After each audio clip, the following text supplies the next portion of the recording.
мною принято решение о проведении специальной военной операции. Уважаемые товарищи, ваши отцы, деды и прадеды. Esse quem tá falando aí é o Putin, presidente da Rússia.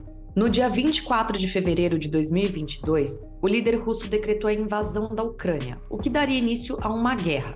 Minutos depois, a gente aqui do Papo de Inter avisou lá no Instagram o que tava rolando. Bom, para você que tá acordado agora ou para você que está acordando nesta quinta-feira, você provavelmente vai ser bombardeado com um monte de notícias. Isso porque o Putin acaba de autorizar a entrada de uma operação militar na Ucrânia. Se você tá perdido com todo esse rolê, a gente tem um episódio completo com o Tanguy, que ele explica e a gente explica para você também toda essa história entre Rússia e Ucrânia. Como a Beth disse lá nos stories do @Papo de Inter Podcast tudo junto, a gente já tinha feito um episódio com o Tanguy Bagdadi sobre a possibilidade do Putin invadir a Ucrânia. A gente começou essa conversa fazendo a pergunta de $1 milhão. A Rússia vai ou não vai ter a audácia de invadir a Ucrânia? Olá pessoal, tudo bem? Prazer participar aqui do Papo de Inter. E vamos lá, vamos tentar responder as perguntas complicadas de geopolítica da atualidade. E a primeira delas é se a Rússia vai ter audácia, de invadir a Ucrânia. Eu acho que sim, eu acho que essa audácia a Rússia poderia ter sim. Bom, e como o Tanguy já tinha adiantado aqui pra gente, Putin invadiu mesmo e começou uma guerra que era impensável semanas antes. Na época, a gente não pensava que esse conflito ia se estender por tanto tempo. Mas a gente estava bem errada e o Papo de Inter tá aqui para fazer o episódio de 1 ano da guerra na Ucrânia. E para isso, a gente chamou o repórter da CNN Brasil, Matias Brotero, para conversar com a gente. Matias estava na Ucrânia quando a guerra estourou e contou tudo sobre os seus 2 meses de cobertura no país. Então, como costuma dizer Betinha, sem mais delongas, bora para esse episódio que tá demais. Eu sou Andressa Isfer. E eu sou Elizabeth Matravog. E esse é o Papo de Inter.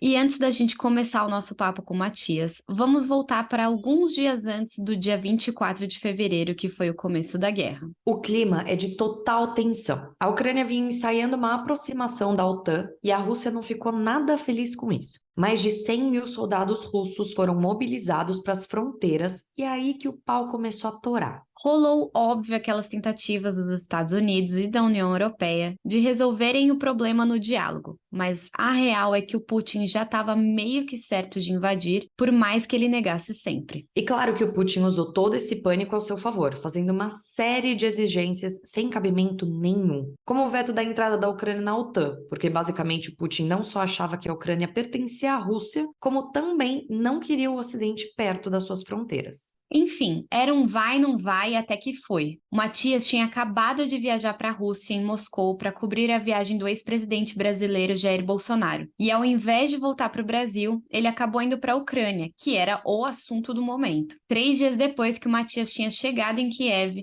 rolou o famoso discurso de Putin, que a gente colocou aqui no começo desse episódio, que dizia que a Rússia faria uma operação especial na Ucrânia para libertar a população. Ouça tudo isso com 1 milhão de aspas. Então, já trazendo o nosso papo com o Matias, a gente perguntou logo de cara para ele como foi estar lá nesse momento, com foco na sua vivência como alguém que nunca tinha estado numa guerra, né? Então, pelo que eu me lembro, porque a gente acompanhou você lá, você estava em Kiev quando a guerra estourou, e aí depois disso você chegou a ir para Polônia, e depois da Polônia você foi para Lviv, que é uma cidade na Ucrânia, mas mais distante da capital. Isso. Então eu queria que você contasse pra gente como que foi estar nesses 3 lugares, porque querendo ou não, Kiev era o centro, o principal alvo, o maior medo das pessoas, do Putin chegar até lá. Lviv já era uma cidade mais, teoricamente, tranquila, porém ainda dentro da Ucrânia, e a Polônia, por mais que não esteja no conflito, ainda assim recebeu muita gente, ainda assim já meio que fez parte ali, principalmente a fronteira. Então, como que foi sua experiência em cada uma dessas cidades. E eu queria que você contasse também um pouco da sua rotina na guerra. Porque eu lembro que você fez um stories, não me lembro em qual cidade, que você ficou preso no hall de um hotel, que não tinha ninguém para te receber, você não sabia se você ia entrar num quarto, se não ia, alguma coisa assim. Eu acho legal você contar um pouco né, como que você fazia para comer, para beber, essas coisas, né? Tipo, querendo ou não, a vida continua, né? Mesmo num conflito. Certamente. Tem as partes essenciais da vida que a gente precisa continuar, né, independentemente das adversidades. Isso é comida, é bebida. Vou começar por isso, então. Lá na cobertura da guerra, era um dia após o outro, no sentido do que vai acontecer no próximo dia. Da mesma maneira que muitos ucranianos estão vivendo até hoje. Porque de uma hora para outra a sirene toca. Quando a sirene toca, você precisa achar um abrigo. Isso eu já estou falando de Lviv. Kiev também. Eu fui a abrigos em Kiev, mas em Lviv, onde eu fiquei mais tempo, era diário. Muitas vezes por dia a gente tinha que correr atrás de um abrigo. Então, você fica no abrigo até a hora que toca uma segunda sirene, que significa que está liberado, você pode sair, tá em tese, tá seguro, né? Isso é só um exemplo sobre como o dia não existe um padrão naquele dia, né?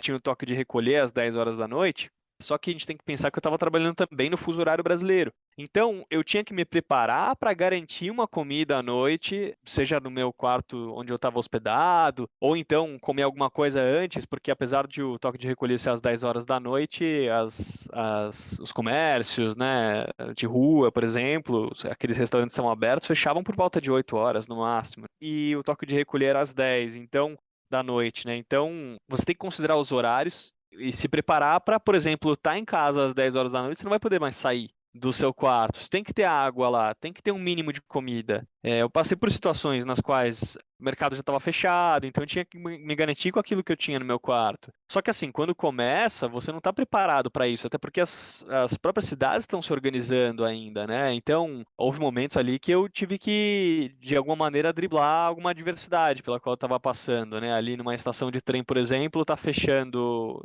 quer dizer, está perto de 10 horas da noite, não tem táxi na rua, você precisa voltar antes do toque de recolher. E aí, ao longo da cobertura, você vai ficando meio especialista nisso, né? Em prever o que pode acontecer e aquilo que não pode também. E aí eu trago aqui um pouco sobre como é esse planejamento para você ser um repórter que está cobrindo guerra, né? Porque, claro, eu estava ali, eu era vídeo repórter, estava trabalhando como vídeo repórter, então me filmava, eu estava sozinho ali, mas tinha uma produtora que estava comigo, uma fixer, que a gente chama no jargão jornalístico, né? Ela não era nem jornalista, mas estava ali, uma guia turística, cientista social, que manjava muito, e ela conseguia, por exemplo, me explicar da história da Ucrânia e tal, mas também me preparar para o que poderia acontecer. Então, durante o dia, a gente ia traçando tanto possíveis planos de saída, caso fosse necessário. Você pode sair de ônibus por aqui, pode sair de carro por aqui. São planos de segurança, né? Que você tem que garantir, né, a segurança em primeiro lugar. Isso é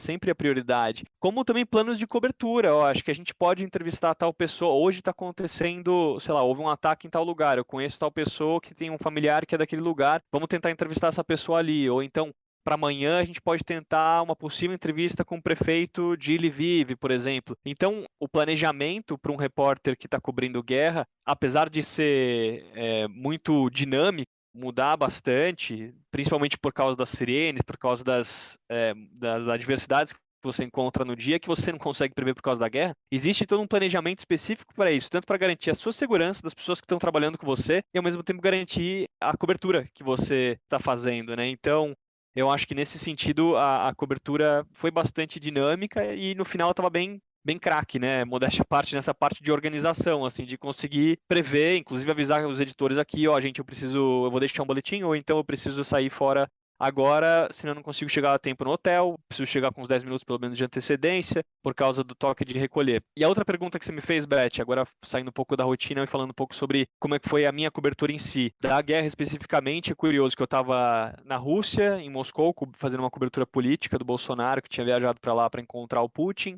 Eu tentei ficar na Rússia por mais um tempo, mas o visto não precisava ser renovado e não permitiram a renovação do visto. Isso é comum na Rússia, pelo menos estava difícil até conseguir o visto para ir para lá. Muitos jornalistas tiveram dificuldade, eu não, mas muitos tiveram. Então não renovaram meu visto. E eu peguei o último voo de Frankfurt para Kiev, né? Eu tive que sair de Moscou para Frankfurt Meu voo ia sair umas 10 da noite de Frankfurt para Kiev, acabou não saindo por causa de uma questão, porque houve uma questão de segurança ali.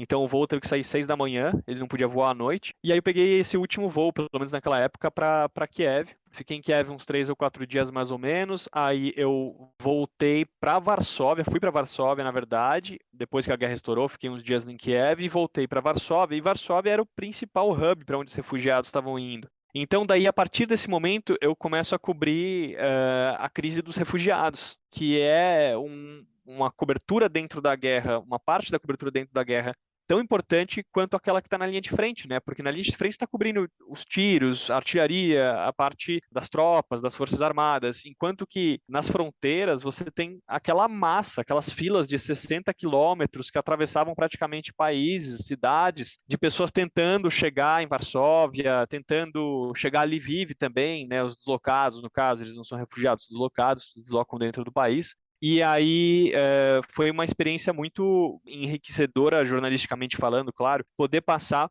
por esses países, pelas fronteiras, sendo um jornalista que estava cobrindo crise de refugiado, que eu consegui ver tanto as pessoas que estavam tentando sair da Ucrânia, quanto aquelas que estavam chegando na Polônia. Eu estava na fronteira em si, vendo aquelas pessoas chegando na Polônia, não sabiam para onde ir, como elas eram recebidas, quais eram os tipos de voluntários que estavam lá para recebê-las, as adversidades que os ucranianos enfrentavam, assim como também os voluntários, né, toda aquele barata voa. E aí depois voltei para a Ucrânia a pé, por Lviv, né? Quer dizer, saindo de Medica e indo para Lviv. Eu aproveitei que eu estava a pé para fazer essa rota inversa dos refugiados e ver como é que é atravessar uma fronteira. E ver que atravessar uma fronteira não é nada simples e nada tranquilo também. Então, foi uma experiência enriquecedora jornalisticamente falando, no sentido de conseguir passar por todas as rotas que um refugiado faria. Tanto aqueles que entravam, quanto aqueles que estavam voltando para a Ucrânia. Encontrei gente que estava voltando para a Ucrânia porque não aguentou ficar longe da família. Isso tem acontecido bastante. Tenho conversado com pessoas por lá e tem acontecido frequentemente,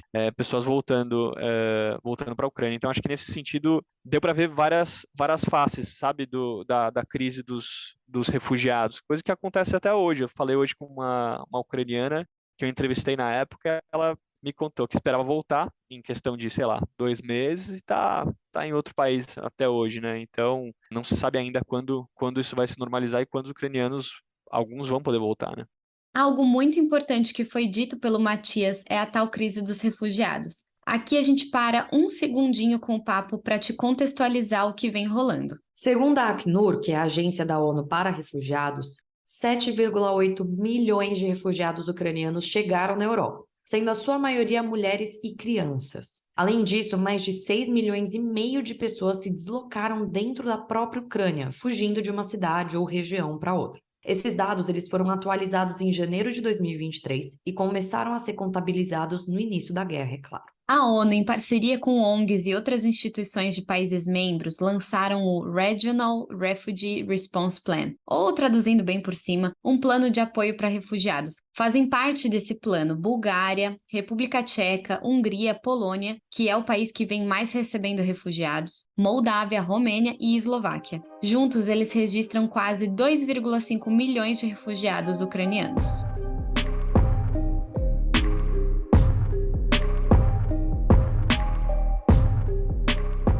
Nesse 1 ano de guerra na Ucrânia, a gente teve alguns momentos de maior tensão, onde um lado ou outro parecia ter mais controle da situação e todo mundo olhava apreensivo o que poderia acontecer. Logo no segundo mês de guerra, em março de 2022, a Rússia tinha tomado a região de Kherson, e muito se falava sobre a região de Donbass, que a Rússia estava tentando dominar. Março foi o mês com mais números de baixas ucranianas registradas na guerra, e o avanço russo nesse primeiro momento foi bastante rápido. E o ano se seguiu assim, mas com a Ucrânia se defendendo como podia e resistindo muito mais do que o esperado. Até que em agosto o jogo começou a virar e a Ucrânia começou a vencer uma batalha aqui e outra ali. No meio disso tudo, você deve se lembrar da crise que rolou com relação a uma usina nuclear na Ucrânia, a usina de Zaporizhia. A Rússia tinha adotado uma nova forma de fazer pressão na Ucrânia por meio de bombardeio de infraestrutura local e conseguiu tomar a região ao redor dessa usina. Nisso, geral ficou em choque, porque você imagina só se por algum motivo a usina nuclear é atingida no meio do conflito. Um ponto importante é que ela é a maior usina da Europa.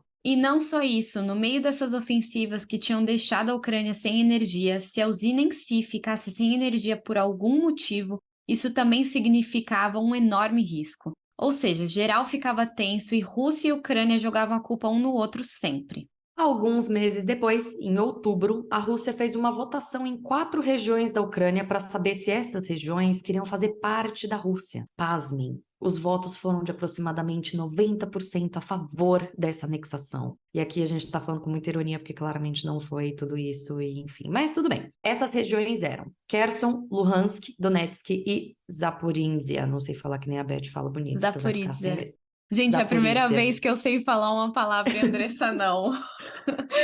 Vai ter Vai até ficar- post no Instagram sobre isso. Vai ficar Zaporizhia, Zaporizhia. Só que é aí que mora a confusão, não é mesmo? Porque você, ouvindo que a Rússia fez essa anexação, você pensa, porra, os caras estavam super bem. Mas não, eles estavam perdendo bastante território nesses lugares. Por isso o movimento desesperado de tomá-los de alguma forma. E logo em seguida as tropas russas foram obrigadas a deixar totalmente Kherson, o que foi uma baita vitória para o povo ucraniano. No meio disso tudo, também não tem como a gente deixar de falar do apoio do Ocidente aos ucranianos. Rolou apoio total, tensão entre Biden e Zelensky e mais atualmente rolou doação de tanques super tecnológicos. Mas isso a gente vai deixar para o bloco seguinte, onde a gente te conta o que vem rolando atualmente em mais detalhes. Mas antes disso, vamos ouvir um trechinho do resto da nossa conversa com o Matias. Escuta só. Eu queria saber se você tem alguma história, assim, emblemática do seu tempo por lá, algum perrengue que você passou, alguma coisa que você acha legal compartilhar com as pessoas, assim, querendo ou não, a gente tá falando de um assunto super sério, um momento que você esteve fora de um país, numa guerra de um país que não é seu, nenhuma das partes, né? Mas a gente sabe que também vida de repórter, vida de jornalista é sempre um grande perrengue, né? Então a gente queria que você contasse se tem alguma história emblemática do seu tempo por lá, que é algo que você nunca vai esquecer. Porque você falou que dia 24 de fevereiro nenhum ucraniano vai esquecer, mas qual o dia que você nunca vai esquecer nessa cobertura? Nossa, Beth, foram tantos dias que eu não vou esquecer. É difícil até selecionar um, mas dá para trazer, por exemplo, o dia que eu atravessei a fronteira da Polônia para Ucrânia, né? Tava em Medica, tudo planejado. Eu tava com todas as minhas malas, tinha um motorista na Polônia que estava comigo, mas ele falou: eu posso te levar até a fronteira. Eu não posso atravessar depois disso, por uma questão do seguro do carro dele e tal. E aí eu propus de ir a pé para justamente fazer essa rota inversa dos refugiados. E foi bastante difícil a travessia, porque nesse tipo de cobertura você acaba conhecendo mais como funciona uma fronteira, por exemplo, né? Então você tem uma parte que é entre a Polônia e uma zona, uma espécie de zona neutra e uma espécie de zona neutra para a Ucrânia. Sair da Polônia foi tranquilo. Entrar na Ucrânia, curiosamente, foi muito complexo, porque eu estava com o meu passaporte brasileiro, tinha um visto russo, né, de trabalho, porque eu tinha sido repórter de política na Rússia.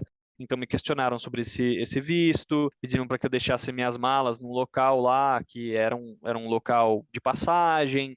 Fiquei bastante tempo aguardando o retorno do meu passaporte por lá, então houve uma checagem muito grande, que pediam para que você não falasse. E aí você percebe, claro, né, você está cobrindo guerra, você sabe da gravidade da situação, mas quando você passa por uma situação dessa, se já foi complicado para mim, imagina para os ucranianos que estavam tentando passar para a Polônia, né? Eu estava saindo da Polônia indo para a Ucrânia e já estava complexo, tentando entrar na Ucrânia, né? E aí, uma vez que depois de algumas horas, quando eu consegui entrar na Ucrânia de fato, tentei fazer uma filmagem, não me permitiram, ali daquela fila que a gente vê, né?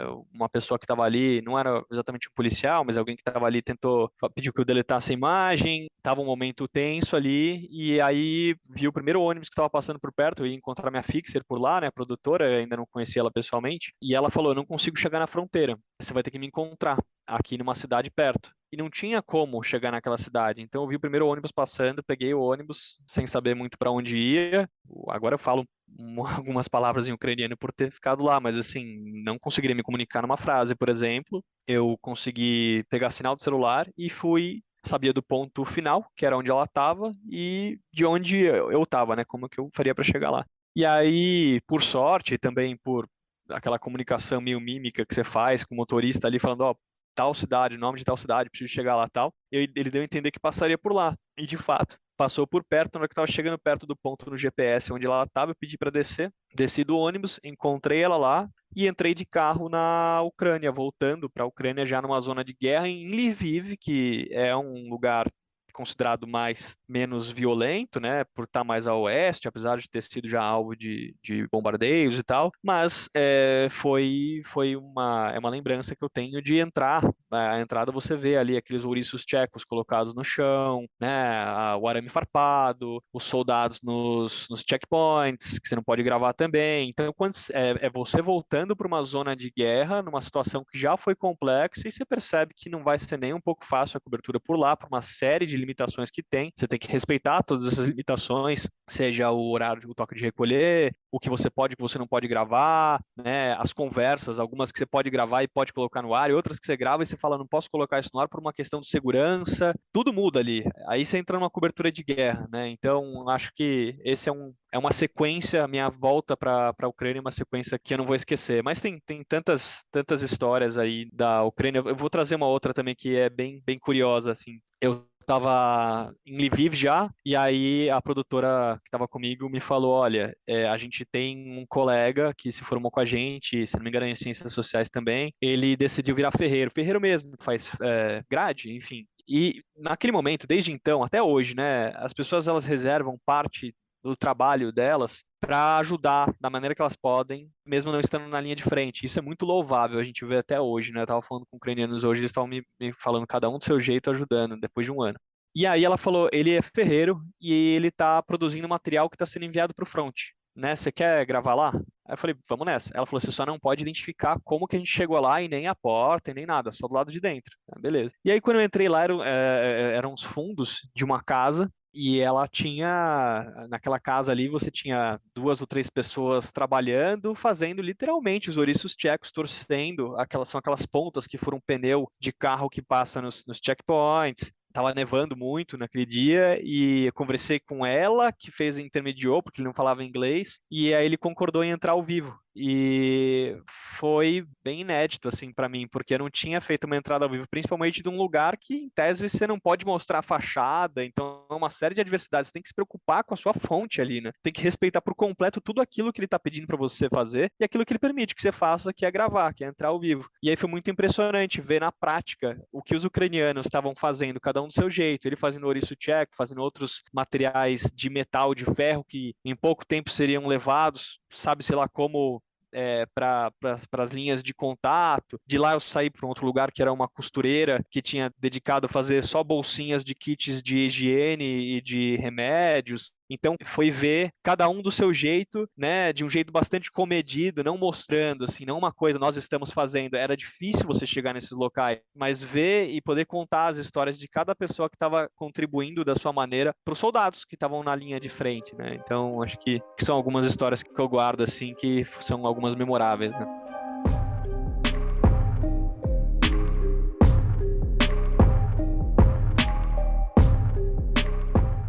Nesse bloco, a gente quer te contar um pouco sobre a guerra atualmente. Para introduzir esse papo, a gente deixa uma pergunta que, de certa forma, se relaciona com tudo isso que a gente fez pro Matias. E, Matias, até aproveitando esse gancho que você deixou pra gente, dos dias de hoje, né? Eu queria saber, assim, se passou pela sua cabeça em algum momento, quando você tava lá, porque bem no comecinho da guerra, se falava que ia ser uma guerra rápida, né? Você falava que ia ser uma coisa rápida, que, enfim, ia se resolver em questão de, sei lá, quanto tempo, enfim. E não é o que a gente tá vendo. A guerra vai completar já 1 ano. E eu queria saber de você, se quando você tava lá, o que você pensava com relação a isso, se você realmente achou que ia durar todo esse tempo, a crise dos refugiados também, um pouquinho das suas impressões. Com certeza. Eu tava até curioso contar um pouco, eu acho, a história de como chegou a notícia de que a invasão russa tinha começado, né? Eu tava lá em Kiev, já cobrindo direto, né, o conflito que estava cada vez maior. Até então o Kremlin insistia de que não iria invadir. E aí, na madrugada do dia 24, eu lembro que foi uma madrugada muito diferente, porque havia uma tensão no ar e um silêncio muito assustador até, porque as pessoas estavam falando muito baixo, assim, parece que vai acontecer de fato, ninguém confirmava, mas não, acho que não. E aí, por volta de... Eu lembro que nessa noite eu não conseguia dormir, porque eu estava vendo notícia atrás de notícia, e que até então era muita especulação, tal, por volta de 2, 3 horas da manhã, ainda estava acordado vendo as notícias, dormi umas 4, e aí por volta de 4h30, 5 horas eu fui acordado falando, ó, começou, você consegue entrar ao vivo? Eu falei que sim, vamos nessa, e foi bem curioso, assim, porque tava tudo escuro ainda, eu conseguia ouvir barulhos de explosões, né, difícil dizer se eram mísseis ou se eram baterias antiaéreas, porque tá tudo escuro ali ainda, então começou a invasão que tava chegando muito perto de Moscou. Você fala com as pessoas que estavam lá, e eu falo por mim, mas também ouvindo os ucranianos, o dia 24 de fevereiro é um dia que nenhum ucraniano vai esquecer, principalmente aqueles que estavam nos locais onde houve os barulhos, onde foi possível ver fumaça, as explosões, e a expectativa naquele dia, naquele momento, era de que, do próprio exército russo, que eles entrariam na Praça Maidan e iam tomar a Praça Maidan, iam tomar o governo ucraniano. Tem informações não confirmadas, evidentemente, mas que eu ouvi de alguns especialistas, de que alguns russos, estou falando das Forças Armadas, receberam indicação de que deveriam levar fardas de desfile já, para desfilar na Praça Maidan quando houvesse essa vitória. Mais uma vez, a informação não é confirmada, eu ouvi de especialistas, mas assim, os russos, isso é fato, achavam que iam entrar e iam ficar por lá, e essa era a expectativa toda, né? Então, quando existe essa resistência durante 2, 3 dias, aí a impressão começa a mudar um pouco, né? E até hoje é difícil de dizer quanto tempo vai durar a guerra. É uma pergunta que as pessoas fazem muito, eu mesmo faço como jornalista para especialistas, para os ucranianos. A partir do momento que a gente está chegando a um ano de guerra, com esse novo envio de tanques do Ocidente para lá, né, no momento em que tanto o exército russo quanto o ucraniano estão batalhando por armas e por pessoal para fabricar essas armas, mas com assistência do Ocidente para a Ucrânia, por exemplo, é difícil saber quanto vai durar, mas fato é que no começo a expectativa era de que em pouco tempo a Praça Maidan seria tomada pelos russos, o que acabou não acontecendo, né? Como o Matias bem disse, não tinha como saber que a guerra ia durar até hoje e nem tem como prever quanto tempo mais vai durar. Mas vamos aos fatos. Como anda a situação hoje em dia? Segundo o jornal francês Le Monde, foi estimado que a Rússia chegou a ocupar 25% do território ucraniano no seu auge na guerra, e hoje esse número caiu para 15%. Basicamente, a Rússia ocupa ainda a região da Crimeia, que fica no sul do país e que foi anexado em 2014 pelos russos, e várias cidades vizinhas que contornam a Ucrânia, seguindo ao leste. O que mais se vê por aí são notícias da Rússia se preparando para mais ofensivas, mobilizando mais homens, aumentando a produção de armas e munição e por aí vai. Mas, de novo, não é como se a Ucrânia tivesse parado observando tudo isso. Ela tem pedido muito apoio aos seus aliados, que estão respondendo. Mais recentemente, o Zelensky, que é presidente da Ucrânia, foi para os Estados Unidos falar cara a cara com o Biden para pedir uma mãozinha ali. Biden concordou com a ajuda bilionária e ainda cedeu uma série de equipamentos para que a Ucrânia pudesse se defender, deixando bem claro que a intenção dele ali não era dar armamentos para o ataque, e sim para a sua defesa. Mas o Zelensky ele não se contenta com pouco. Mais recentemente, pouquíssimo tempo depois dele buzinar no ouvido do Biden, o presidente ucraniano pediu mais. Ele pediu jatos de guerra. Aqui é importante dizer que por mais que a comunidade internacional esteja do lado da Ucrânia, a galera já tá ficando meio que de saco cheio de ouvir os pedidos do Zelensky, que quer cada vez mais, se recusa a negociar com a Rússia e tem até umas acusações de corrupção rolando no seu governo. Mas o ponto é que o Zelensky tá desesperado pedindo ajuda e a comunidade internacional tá ajudando.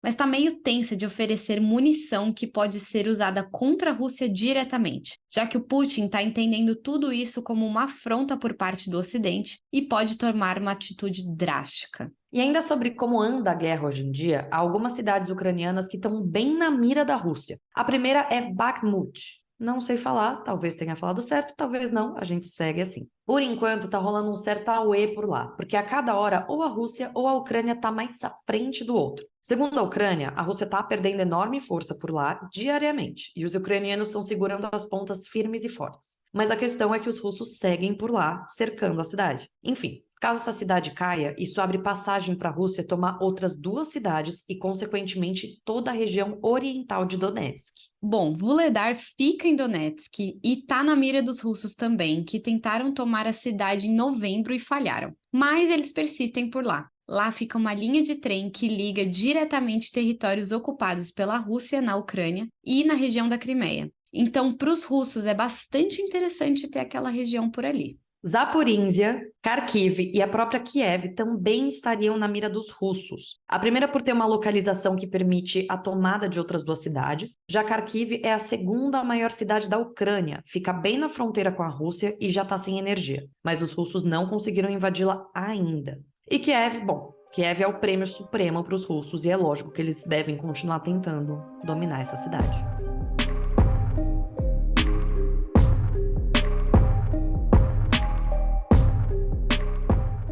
Ainda é bem incerto o que vai rolar daqui para frente na guerra. Como a gente já disse lá no começo, os russos achavam que iriam dominar Kiev em coisa de uma semana, que não foi o que rolou. Os ucranianos se mostraram muito mais resistentes e os russos menos poderosos do que a gente imaginava. A Rússia ainda está com uma certa vantagem, levando em consideração que o seu território não está danificado e o país como um todo funciona normalmente. Já a Ucrânia vive diversas realidades. Enquanto o sudeste do país vive uma zona de guerra, o norte, por exemplo, de certa forma, tem uma vida mais normal. Os russos ainda fazem ataques estratégicos para atingir pontos de fonte de energia no país. Cerca de 50% da energia foi cortada de diversas cidades que estão vivendo no escuro. Por mais que a Rússia não esteja avançando muito territorialmente, ela faz ataques mais estratégicos para conseguir enfraquecer a Ucrânia. Como a gente já falou, o Zelensky até brotou nos Estados Unidos esses dias para, falar com o Biden, receber uma ajuda bilionária e ter mais artilharias de guerra. Mas isso é o suficiente para a Ucrânia se manter no jogo e não para virar o jogo de fato. A Rússia, por outro lado, se recebe uma ajuda do Irã, pode sim colocar muita coisa abaixo. Mas é aquilo, na cabeça do Putin ele já ia ser presidente da Ucrânia nessa altura do campeonato. E na vida real ele ainda nem conseguiu conquistar todas as áreas que ele falou que a galera queria ser russa. Donbass, por exemplo, ainda segue parte ocupada por ucranianos e parte por russos. E assim, um cenário catastrófico seria de fato a OTAN entrar nesse conflito. Porque aí sim seria uma guerra da Rússia contra o Ocidente. E aí a gente está falando de Estados Unidos e União Europeia na parada. Além da China e do Irã no outro lado. Mas calma, esse cenário ainda é muito, mas muito remoto, tanto que a gente já falou dele em outros episódios e, graças a Deus, ainda não aconteceu, né? Exatamente, a gente espera muito que não aconteça. Então, o que resta agora é a gente seguir acompanhando e torcer para a gente não fazer aqui no Papo de Inter um episódio sobre 2 anos da guerra na Ucrânia.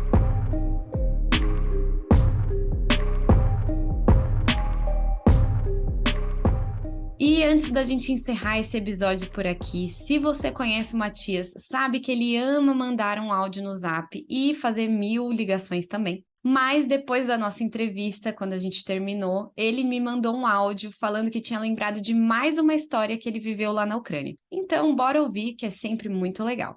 Outro caso curioso de contar foi uma vez que eu estava caminhando por um parque lá em Lviv, porque eu estava atrás de entrevistas para falar um tema específico. E eu comecei a perceber que tinha uma área do parque onde uns caras estavam escavando alguma coisa. Eu achei curioso e pedi para a produtora que estava comigo perguntar para eles o que estava acontecendo ali. Era uma área, sabe aquelas áreas do parque que ficam fechadas, assim, como se fosse uma área para o cachorro, assim. E eles falaram que estavam escavando bunkers, que são aqueles abrigos sob a terra, né? E eram bunkers que eles não tinham certeza se era da Primeira ou da Segunda Guerra Mundial. Um deles até falou que tinha parte que era da Primeira e parte da Segunda, que tinham sido encobertos, né, ao longo dos anos, tinha virado parque. E aí tinha uma malha grandona, de acordo com eles, desses caminhos subterrâneos. Eles estavam escavando isso para que houvesse ali mais uma possibilidade de abrigo em caso de bombas. Porque, como eu disse, era muito comum as sirenes tocarem em Lviv, e quando isso acontecia, as pessoas se abrigavam nesses locais, né? E aí era mais uma possibilidade de refúgio. Então foi bastante curioso. Eu entrei nessa área, né? Mostrei como era dentro dessa área, uma porta completamente enferrujada, né? Que mostrava ali que estava fechada há muito tempo, dentro aqueles tijolos, uma parede bem baixinha, né? Um teto bem baixinho, as paredes bem apertadas. Entre os tijolinhos ali havia uma espécie de planta crescendo também, né? Claro, estava debaixo do parque, então é para mostrar como o histórico das guerras estava muito presente já na Ucrânia, né? Muito antes do que está acontecendo agora. E no fim, eu acabei não voltando para lá, mas cheguei a conversar com algumas pessoas sobre a presença dos bunkers lá, se eles se sentiam mais seguros ou não. De maneira geral, a resposta foi que sim. Então a parte já estava escavada, as pessoas podiam caminhar por dentro, se inteirar ali da sinalização que já estava feita lá dentro, inclusive com luz. Uma outra parte que eu encontrei ali ainda estava sendo escavada. Achei uma história bastante curiosa e só estando lá para ver também, né? Se deixar, a gente fica ouvindo as histórias do Matias o dia inteiro, dá pra fazer 3 episódios só de história, porque o que não falta são vivências dele lá na Ucrânia e histórias muito interessantes pra contar, né? Mas enfim, chega por hoje, acabou esse episódio. Antes de mais nada, a gente queria claramente agradecer ao Matias por ter participado, ter tirado um tempinho pra conversar com a gente. Agradecer também aos nossos ouvintes e, claro, aos nossos apoiadores. Vocês fazem a maior diferença na nossa vida e nesse podcast. Exatamente. Um super obrigado ao Matias por ter separado um tempinho dele para conversar com a gente. E, claro, muito obrigada a você que chegou até o final desse episódio. A gente espera vocês lá nas redes sociais, no @Papo de Inter Podcast, tudo junto. A gente tá com uma nova identidade visual, estamos investindo pesado no Instagram. Então a gente espera vocês lá, comentando, falando o que vocês acharam desse episódio. Se vocês querem ouvir o Matias por aqui mais alguma vez, se vocês têm alguma pergunta para ele, se vocês têm algum tema relacionado à guerra ou qualquer outro tema do mundo, a gente tá aqui para falar de tudo. Então a gente espera vocês por lá e também no nosso TikTok, no @Papo de Inter, que a gente também tá começando a postar por lá também. É isso, e em breve teremos mais novidades, porque é isso, né? A gente tá investindo cada vez mais no podcast. Então, novidades vêm por aí. E antes de finalizar, claro, a gente não podia deixar de falar da Orelo, pedir para vocês ouvirem os nossos episódios pelo Orelo. Orelo é uma plataforma super bacana que remunera os podcasters. Então, vocês, sem gastar absolutamente nada, só baixando o aplicativo e ouvindo a gente por lá, vocês já ajudam a gente. Mas, claro, se você se interessar e quiser colaborar com a gente, quiser ajudar a gente a manter esse projeto que é independente, né, Betinha? Que a gente faz por muito carinho e amor, mas que a gente um dia quer que pague as nossas muito contas. suado também. É bem suado? É bem suado e abençoado, se vocês quiserem ir lá na nossa página da Orelo, tem uma série de apoios que vocês podem dar uma olhadinha e ver o que faz mais sentido. A gente tem apoios desde R$5, enfim. E seria muito interessante pra gente, seria muito bacana, muito importante. Então, enfim, fica aqui o nosso convite para vocês darem uma fuçadinha lá na nossa página da Orelo. Isso, nosso link tá lá na nossa página do Instagram também, então você vai lá, segue a gente no Instagram, depois clica Já no faz link tudo. da Orelo, papum, é isso. Não tem isso, erro. esse é o caminho natural. E é isso, né, Betinha? Chega? Chega! Até o próximo episódio. Tenham um bom carnaval. Ouçam a gente ouvindo lá no busão, indo pro Rio de Janeiro. Baixe esse episódio aqui pra ouvir indo no avião, se você é mais chique, vai pra Bahia. E é isso. Ou se for ouvir depois, tudo bem. Espero que você Tudo tenha bem, tido um bom carnaval. pode ouvir também. É isso, tá tudo bem. É isso. Obrigada, gente. Até a próxima. Até mais.